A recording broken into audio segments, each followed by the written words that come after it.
नमस्कार दोस्तों, welcome to 10x trader. मैं हूं राजेश कुमार और आज की वीडियो में बात करने वाला हूं बीएससी स्टॉक के बारे में। दोस्तों, अगर आप इस स्टॉक को होल्ड कर रहे हैं तो आपके लिए बहुत ही बढ़िया न्यूज़ निकल के आ रहा है। बीएससी ने आपको 2:1 के रेशियो में बोनस शेयर्स अलाउ किया है। यानी कि अगर आपके पास एक शेयर है तो उसके बदले में आपको 2 शेयर मिलेंगे। यानी पोर्टफोलियो में आपके जितने भी शेयर्स है वो डबल हो जाने वाले हैं। अगर आपके पास 100 शेयर है तो आपको बोनस मिलने के बाद 200 शेयर हो जाएंगे और 200 शेयर है तो 400 शेयर्स हो जाएगा। लेकिन यहाँ पे एक बात ध्यान रखना दोस्तों, स्टॉक का जो नंबर है वो डबल होगा। यानी 100 स्टॉक के बदले आपको 200 स्टॉक मिलेगा। लेकिन जो नेट वैल्यू है, टोटल जो वैल्यू है वो उतना का उतना ही रहने वाला है। मान लीजिए आपने 100 शेयर खरीदा था और 4000 का अगर वैल्यू देखे या 2000 का वैल्यू देखे तो उसका अराउंड 2 लाख के आसपास आपको नजर आ रहा होगा। तो बोनस मिलने के बाद वही शेयर आपका डबल हो जाएगा, लेकिन आपका जो वैल्यू था 2 लाख का 2 लाख ही रहने वाला है। क्योंकि बोनस का मतलब क्या होता है, आपको शेयर तो डबल मिल गया लेकिन उसका प्राइस हाफ हो जाएगा। यानी अगर आपके स्टॉक का प्राइस अगर 100 रुपये था, मान लीजिए 100 रुपये अगर होता तो बोनस मिलने के बाद उसका प्राइस 50 रुपीज़ हो जाता। तो आपको 2 शेयर्स तो मिल गए लेकिन प्राइस उसका आधा हो गया। तो नेट क्या होता है दोस्तों, आपका जो टोटल वैल्यू होता है शेयर का वो उतना का उतना ही रहता है। हाँ, अब बहुत लोग क्या करते हैं, बोनस मिलने के चक्कर में उसको बाइंग करना स्टार्ट करते हैं। कई बार ऐसा क्या होता है, लोगों को लगता है कि 50% करेक्शन हो गया तो उसमें अच्छा खासा बाइंग आता है, जिस बाइंग की वजह से आपको वहाँ पे 5-10% तक का मूव दिख सकता है। और उस 5-10% के मूव की वजह से आपका जो वैल्यू है वो टोटल में बढ़ जाता है। यानी अगर आपका 2 लाख का शेयर था तो वो 2,20,000 हो जाएगा, या 1 लाख का शेयर था तो 1,10,000 हो जाएगा। वो डिपेंड करता है कि स्टॉक में कितना मूवमेंट आता है। तो बोनस का मतलब तो ये है। तो अगर हम रिकॉर्ड डेट का बात करें तो अभी तक रिकॉर्ड डेट निकल के नहीं आया है। 30 मार्च को बीएससी का जो इन्वेस्टर्स मीट होने वाला है उसमें वो डिसाइड करेंगे इसके ऊपर कि वो डेट कब निकल के आने वाला है। तो अभी तक ये फाइनलाइज नहीं हुआ है, लेकिन ये जो मीटिंग जो है वो सिर्फ फॉर्मेलिटी होती है। अगर बात निकल के आ रहा है तो कन्फर्मिटी है कि आपको यहाँ पे एक अच्छा खासा बोनस देखने को मिलेगा, जो कि उन्होंने ऑलरेडी अनाउंस कर दिया है 2:1 का। लेकिन जो स्पेसिफिक डेट्स जो है वो आपको 30 मार्च के बाद ही देखने के लिए मिलेगा, या 30 मार्च के दिन ही आपको शाम तक देखने के लिए मिल सकता है।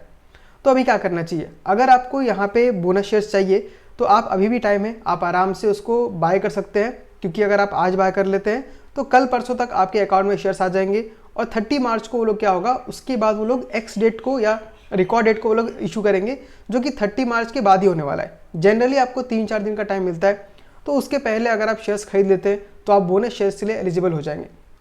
तो जब वो डेट निकल के आएगा तो मैं आपको अपडेट कर दूंगा। और अगर आप उस अपडेट को मिस नहीं करना चाहते हैं तो इस चैनल को सब्सक्राइब कर लीजिए और इस वीडियो को लाइक कर दीजिए। चलिए इसके बाद हम देखते हैं कि बीएससी का टेक्निकल चार्ट हमें क्या दिखा रहा है, क्योंकि हाल ही में इसमें अच्छा खासा गिरावट आया था और पिछले कुछ हफ्तों में इसमें अच्छा खासा रिकवरी भी देखने के लिए मिला है। तो चलिए फर्दर एनालिसिस करने के लिए हम चार्ट पे चलते हैं। ओके, तो ये रहा आपके सामने बीएससी का चार्ट और आप देख सकते हैं कि आप काफी छोटा सा दिख रहा होगा, क्योंकि मैंने इसको वीकली में कन्वर्ट करके रखा हुआ है।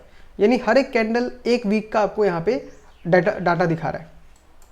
तो आप देख सकते हैं इसने बहुत ही अच्छा खासा रैली दिया आपको 2023 अप्रैल से। अगर देख लेता हूं तो इसने आपको जनवरी 2025 तक आपको 11 गुना तक का रिटर्न दिया है। दोस्तों सोचिए, 1 लाख अगर आपने लगाया होता तो उसका वैल्यू आज 11 लाख रुपए हो चुका होता। तो ये रैली तो मुझसे मिस हो गया, क्योंकि मेरे ध्यान में नहीं आया था। मैंने जानने के बाद भी काफ़ी ज़्यादा इसको इग्नोर किया और मुझे काफ़ी रिग्रेट अभी है कि मैं इस पर एंट्री नहीं ले पाया। उसके बाद देखेंगे तो यहाँ पे अच्छा खासा करेक्शन में देखने के लिए हमको मिला। अपने हाई 6000 से इसने करेक्शन लगाया था, लगभग 37% का, 40% ही मान लीजिए। लेकिन उसके बाद जो पिछला जो हफ्ता गया, 17 मार्च का जो हफ्ता गया, वहाँ पे इसने एक अच्छा खासा रिकवरी दिखाया और एक हफ्ते के अंदर ही अराउंड 21% तक का आपको मूव देखने के लिए मिला है। और इस हफ्ते में ये थोड़ा हमको एक डोजी कैंडल बनाते हुए नजर आ रहा है, क्योंकि अभी एक वीक कंप्लीट नहीं हुआ है, तो यहाँ पे हम कुछ भी बोल नहीं सकते। अगर मैं इसको डेली चार्ट में करके देखूं तो आज के दिन में आपको हल्का फुल्का रैली दिखाई देगा। और रैली का मेन रीजन यही है कि इस कंपनी ने एक अच्छा खासा बोनस अनाउंस किया है। तो देख सकते हैं 5% के आसपास आज इसमें मूव देखने के लिए मिला है, जिसका मेन रीजन ही है ये बोनस का अनाउंसमेंट। अब एक बार हम आके यहाँ पे इसको देखने की कोशिश करते हैं। तो इसने एक अच्छा जो लो बनाया, तो लो बनाने के बाद ये 200 DMA के नीचे आ गया। ये जो जगह दिख रहा है आपको, ग्रीन जो लाइन दिख रहा है, वो 200 डेज का मूविंग एवरेज है। और किसी भी अच्छे स्टॉक के लिए 200 DMA एक बहुत ही स्ट्रॉन्ग सपोर्ट की तरह काम करता है। वहीं पे हमको देखने के लिए मिला है और वहीं से ही सपोर्ट लेके ऊपर जा रहा है। लेकिन अब ये नया हाई बनाता है कि नहीं बनाता है, उसके लिए हमको बहुत ज़्यादा वेट एंड वॉच करना पड़ेगा, क्योंकि इसका जो इमीडिएट रेजिस्टेंस है वो अराउंड 5000 के आसपास है। ये जो लेवल है ये अब उसका रेजिस्टेंस की तरह काम करेगा। आप देख सकते हैं यहाँ पे जो 5000 के आसपास का जो लेवल है वो एक स्ट्रॉन्ग रेजिस्टेंस की तरह काम करने वाला है। नेक्स्ट हम इसके कुछ फंडामेंटल्स आके देख लेते हैं। तो यहाँ पे देख सकते हैं इसका मार्केट कैप 63,000 करोड़ का है, यानी कि एक मिड कैप कंपनी है। करंट प्राइस अगर देखें तो 4,700 का चल रहा है और बुक वैल्यू ओनली 274 का है। तो इस यहाँ पे देख सकते हैं जो वैल्यूएशन है बहुत ज़्यादा मुझे महंगा लगता है। ये मेरा खुद का ओपिनियन है, हो सकता है स्टॉक यहाँ से और ऊपर चला जाए, लेकिन 20 गुना का आपको यहाँ पे बुक वैल्यू दिख रहा है, price to book value. Stock का प्राइस ट्रेडिंग भी देखें तो अराउंड 70 के पास है, जो कि अगेन बहुत ज़्यादा है।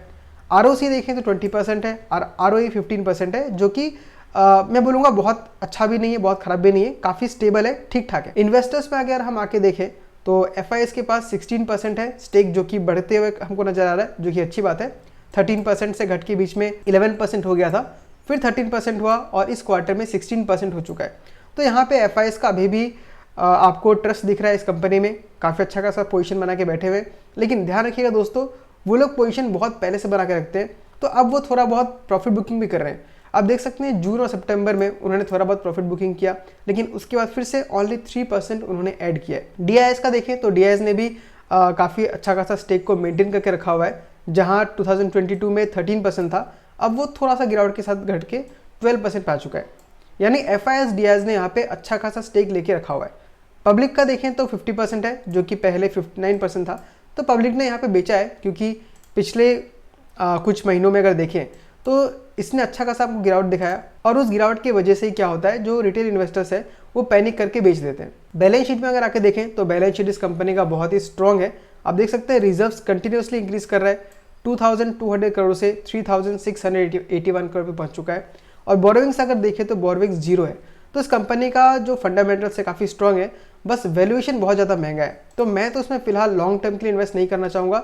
हाँ, शॉर्ट टर्म के लिए अगर मुझे 10-20% का प्रॉफिट निकालना हो तो ज़रूर मैं इसे पोजीशन लेना चाहूँगा, और बोनस शेयर को लेके मैं यहाँ से निकल जाना ही बेहतर समझूंगा। दूसरी बात यह है कि कंपनी डिविडेंड भी अच्छा खासा देती है।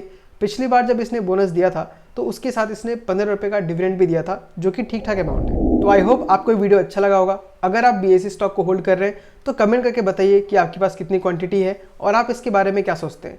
क्या इसमें लॉन्ग टर्म तक होल्ड करना चाहिए या यहाँ पे हमको थोड़ा बहुत प्रॉफिट बुकिंग स्टार्ट कर देना चाहिए। आज के वीडियो में इतना ही। मैं मिलता हूँ आपसे अगले वीडियो में किसी अगले स्टॉक के साथ। तब तक के लिए tata, bye bye, take care.